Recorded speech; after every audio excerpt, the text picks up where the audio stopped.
What's up, Exiles? It's Gemini, and today I wanted to share with you guys the method that I use to kill Atziri. I will preface it to say that there are many ways to kill her. This is just one of them, and this is on beta. Let's quickly go over the setup.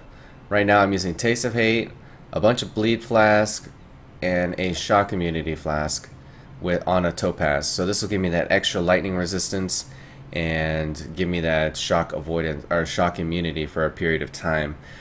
It would probably benefit me to bring another shock removal flask, but honestly I'm so used to it I don't really need it.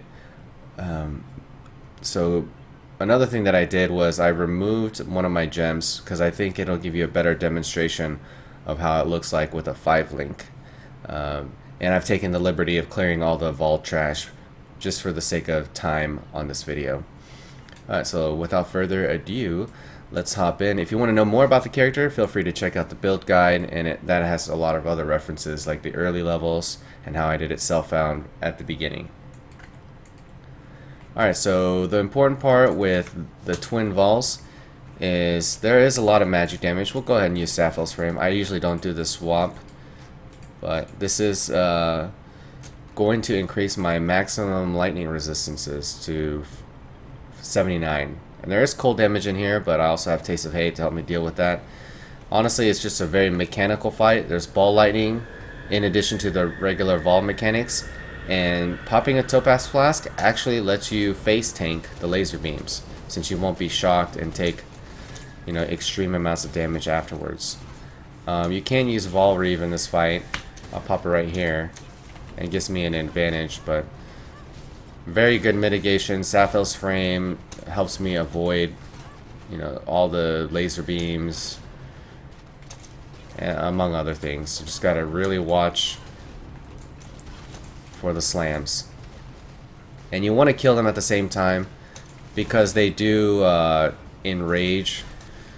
They get insane amounts of attack speed and cast speed once you kill one of them. So killing them at the same time. There we go. Oh, we got face breakers. Cool. Very straightforward fight. Again, I'm doing this on a 5 link. Alright, let's change out the shield because I want the regular shield for trash. And going into this next fight, I don't need a topaz flask. I'm going to swap for 1 bleed immunity flask. Now you ask, why is this on a ruby? Shouldn't it be on an amethyst? Yeah, it should, but I'm trying to minimize what I bring so I could pick up a lot of loot. And also for the sake of this demonstration, we're going to just pretty much fill up my HegeReave and then we're going to skip to the boss.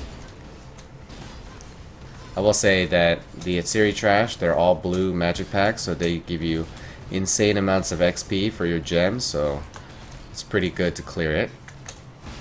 Alright, it's full. Let's go ahead and go find where the trio is. Now the kill order on trio is important because it dictates what mechanics you're going to have to deal with, you know, down the road. And I prefer on this character to kill the titty bitch first because I can't really deal with permanent rain. That is the most deadly thing in this encounter. Sorry. So I'm going to choose to kill her first. And okay, I don't need to make any other swaps. I'll use Taste of Hate for physical damage mitigation and a little extra burst. And I'll use a ruby flask with bleed to deal with the last phase and allow me to tank her, or face tank the cycloner. I'll still have to move out of the chaos degen, which is on the ground. So first go around, kill the titty bitch, do circles around her, kind of like attack her like this. Make sure she's the first one, the lowest target, so if I'm splashing them, she goes down first. And then I'll kill the dual striker that does a fire enrage, and pretty much as long as you don't face tank the fire stuff, you'll be fine. And then the cycloner will do that charge. Every time he does a charge, he leaves a trail of chaos degen ground. And yeah, that's pretty much it. And there's also a black tar looking thing after the titty bitch goes down, and is pretty much a puncture degen ground. If you stand in it, you're gonna take chaos or physical degen. Immortal Call will make you immune to it, but yeah, you just don't stand in it. You can run through it, no problem. and get to the other side with relative ease. Alright, so I'm going to spawn a Brolem for aggro purposes, you know, to help, you know, focus fire on him instead of me. And we're going to go get right into it.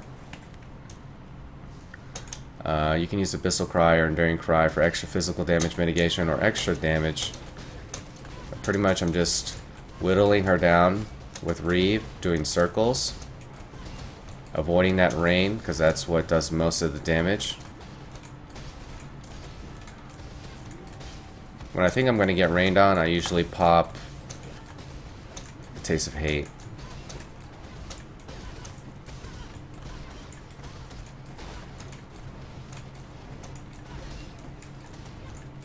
Alright, she died. Wow. Now we're going to chip away at this Dual Striker. He's about to cast his Enrage. You'll be able to see that mechanic soon. Alright, he's Enraged. He moves faster. And if in the Uber set of the series, he will one-shot you, most likely, depending upon your mitigation and your cooldowns that are up. I pop Ball Reave right there. And now I can just face tank this guy.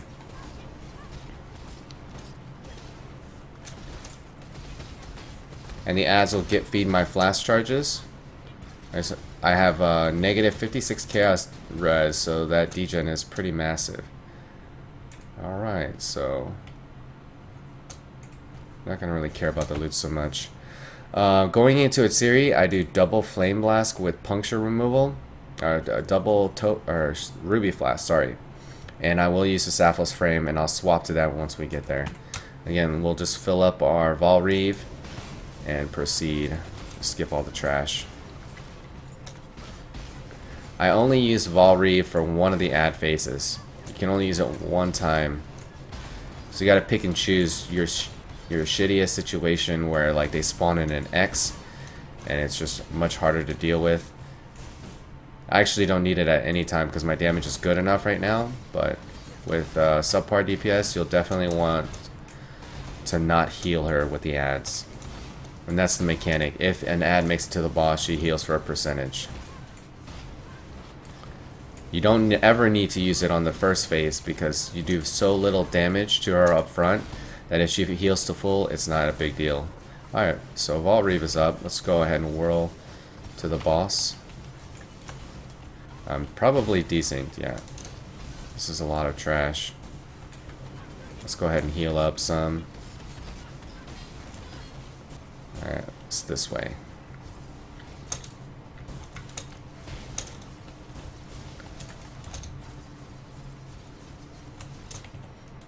Alright, so we're going to watch a video real quick so you guys know what to look out for in the quad phase. This is previously done. And if you're interested, this is like 6 back-to-back runs of Atziri on this character with a 5 link, slightly inferior gear, slightly worse of a claw. Alright, so I'm finishing up the ad phase in this particular instance, and you know I actually get a lot of charges and Assassin's Mark is going up because of the curse on hit. So this is one of the very few times that you'll get this curse. So if you have a DPS flask and want to use it, that would be a good time. Alright, so I wanted to show you mainly the quad phase.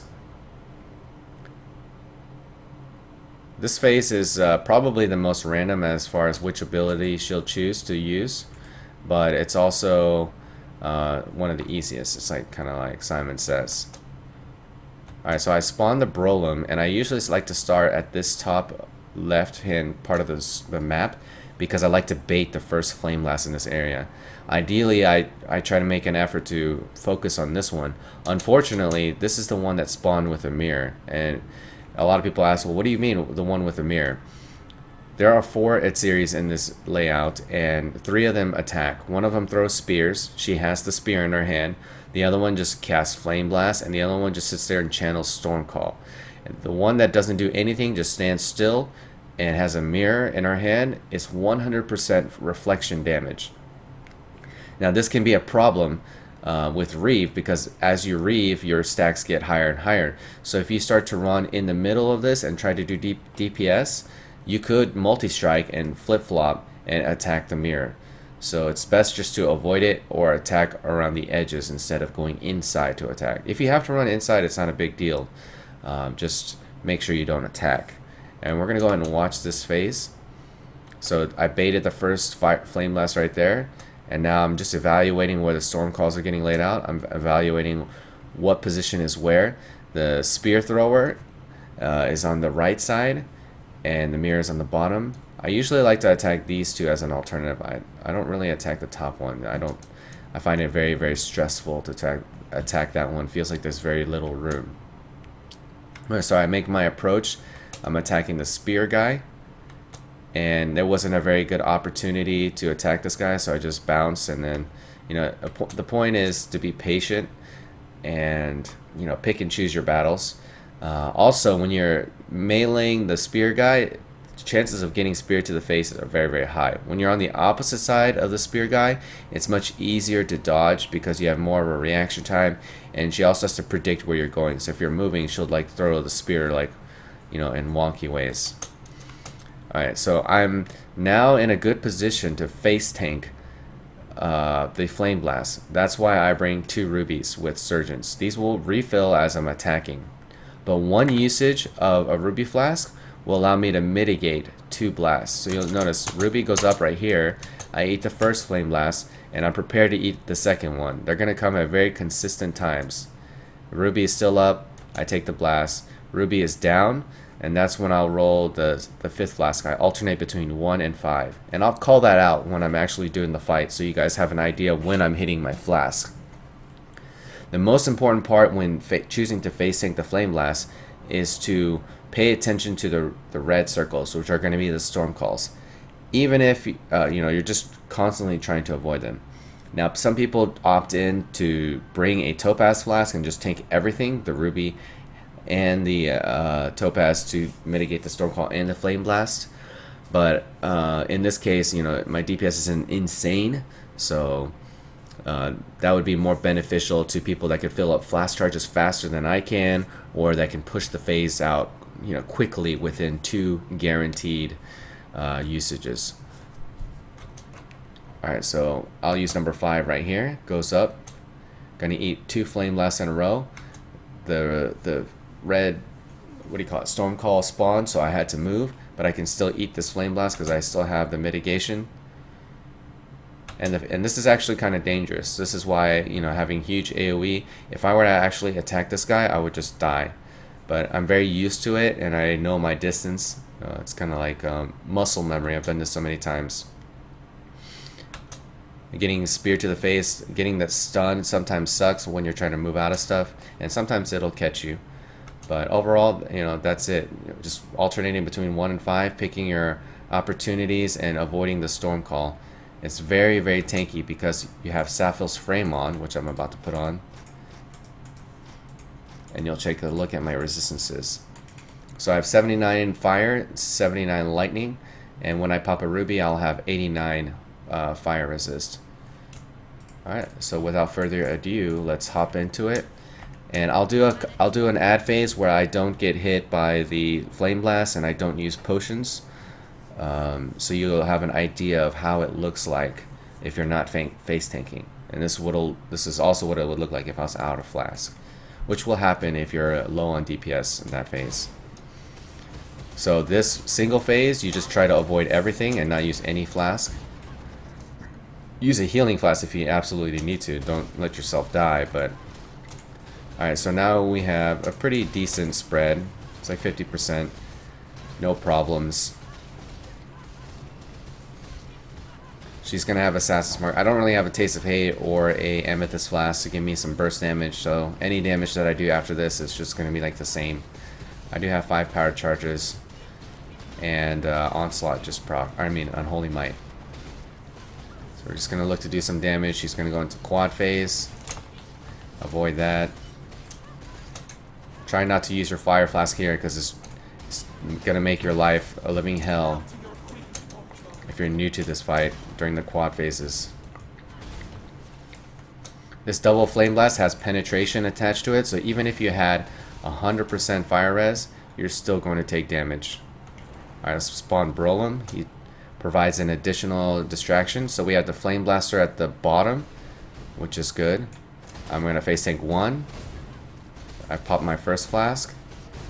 I'm gonna face tank 2 soon, popping 2 or 5, eating 1 more flame blast, and then I'm gonna pop 1 again. Gotta dodge that.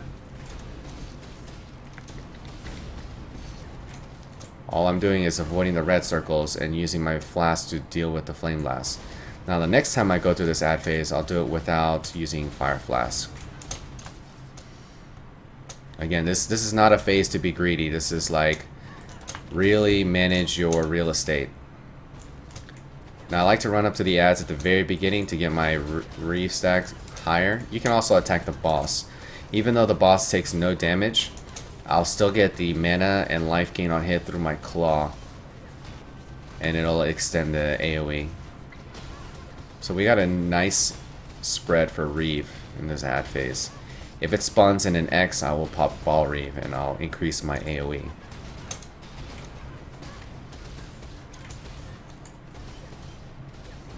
Again, trying not to use flask in this phase, unless it's a healing flask.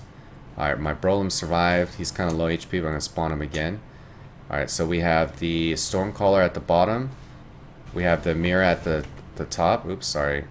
Alright, this one I'm going to use. I'm not going to use my Ruby Flask. I'm just going to attack him as if I were empty. You just get a couple licks in. Best thing to do is whirl out and then whirl back in, because it keeps you at that same distance and you don't have to micromanage. You can get maybe 1 more lick in, but don't get greedy. That's important. Oh,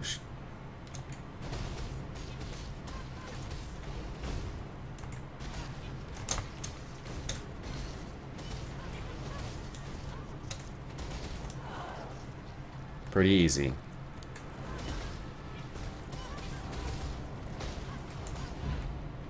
Alright, ad phase, let's go. We got 1 here, a group to my left. Alright, this is an X, so I'm going to pop HegeReave, and that AoE just increases. You can only use this 1 time in the fight, and it'll never come back, so use it wisely.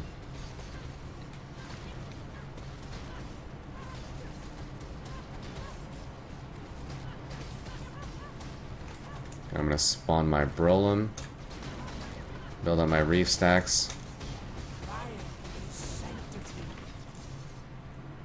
And he died.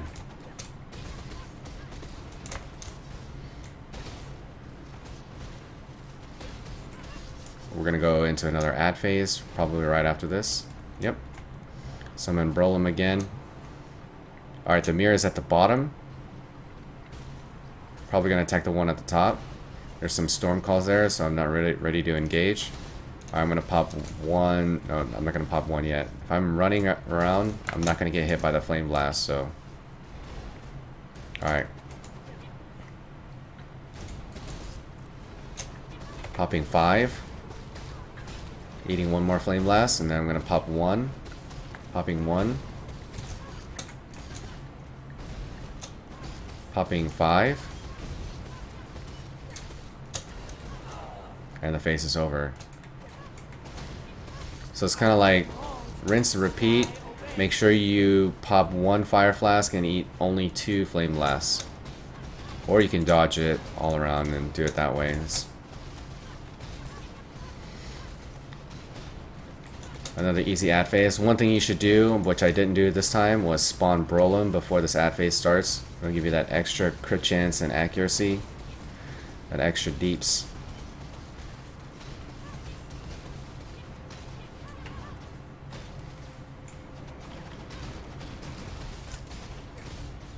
Alright, Brolem is gonna die here. Oh no, he dodged it. Nice.